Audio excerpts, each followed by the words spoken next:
بسم اللہ الرحمن الرحیم۔ کربلا کی خاموش رات، آسمان پر ستارے جگمگا رہے ہیں، خیموں میں ہلکی ہلکی روشنی ہے۔ ہر شخص جانتا ہے کہ صبح ایک بہت بڑی آزمائش آنے والی ہے، لیکن اس خاموشی کے درمیان حضرت امام حسین اپنے تمام اہل بیت اور وفادار ساتھیوں کو جمع کرتے ہیں۔ آپ پہلے اللہ تعالیٰ کی حمد و ثنا بیان کرتے ہیں، پھر اپنے ساتھیوں کی طرف محبت بھری نگاہ سے دیکھتے ہوئے فرماتے ہیں، میں اپنے ساتھیوں سے بہتر اور زیادہ وفادار ساتھیوں کو نہیں جانتا اور اپنے اہل بیت سے بہتر خاندان نہیں جانتا۔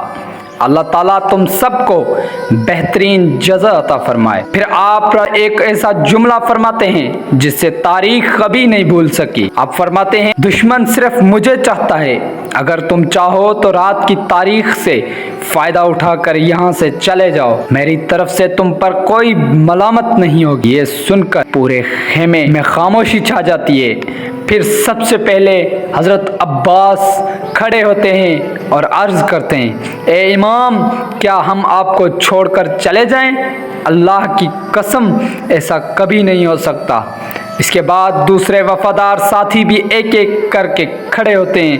حضرت مسلم بن اوسجا عرض کرتے ہیں، اگر مجھے معلوم ہو کہ میں اللہ کی راہ میں شہید کیا جاؤں، پھر زندہ کیا جاؤں، پھر دوبارہ شہید کیا جاؤں اور یہ عمل 70 مرتبہ بھی دہرایا جائے، تب بھی میں آپ کا ساتھ نہیں چھوڑوں گا۔ حضرت زہیر بن کین بھی عرض کرتے ہیں، اللہ کی قسم اگر مجھے 1000 مرتبہ بھی جان دینی پڑے تب بھی میں رسول اللہ صلی اللہ علیہ وآلہ وسلم کے نواسے کا ساتھ نہیں چھوڑوں گا۔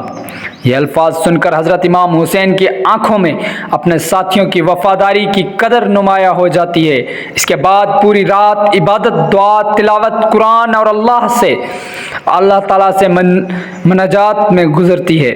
کوئی قرآن پڑھ رہا ہے، کوئی نماز ادا کر رہا ہے، کوئی اللہ سے دعا مانگ رہا ہے۔ سب جانتے ہیں کہ آنے والا دن ان کی زندگی کا آخری دن بھی ہو سکتا ہے، مگر ان کے دل خوف سے نہیں بلکہ اللہ پر یقین سے بھرے ہوئے ہیں۔ یہ رات ہمیں سکھاتی ہے کہ سچا ساتھی وہی ہوتا ہے جو مشکل وقت میں ساتھ نہ چھوڑے۔ حضرت امام حسین کے ساتھیوں نے دنیا کو وفاداری، ایمان، قربانی اور ثابت قدمی کا ایسا سبق دیا جسے تاریخ ہمیشہ یاد رکھے گی۔ اگر ہم بھی حق، سچائی اور اللہ کی رضا کے لیے ثابت قدم رہیں تو یہی واقعہ کربلا کا ایک بڑا پیغام ہے۔ ہمارے یوٹیوب چینل ڈیئر عدنان کو سبسکرائب کریں، لائک کریں، بیل آئیکن کے بٹن کو ضرور پریس کریں، اس طرح کی ہر اسلامک ویڈیو آنے والی آپ تک پہنچ سکے۔ دیجیے گا اجازت، اللہ نگہبان۔